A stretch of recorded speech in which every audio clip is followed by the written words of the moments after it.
We received a new product. Wonderful. We decided to make a new sample. We open it. Everything is beautifully packaged. Paints, barrels, numbers, everything as it should be. And wow, what a surprise. Look at the new packaging for the brushes. Wonderful. And the brushes are longer than the previous ones. Just look at how comfortable they are to hold. Just like a real artist. Long, neat, soft, beautiful brushes. But we had another surprise waiting for us. Here is such a pipette. We wondered interestingly where to use this pipette. It turns out that this pipette is for conveniently and efficiently adding water to the barrels for various types of paints. You fill the pipette with water from the cup and add it to the paints.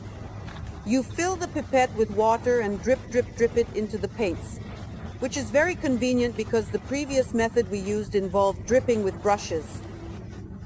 And of course, it would run out. And the wonderful, wonderful brushes. The pipette, just a little cutie, delightful. And all of this is in beautifully luxurious packaging that opens and closes. And super.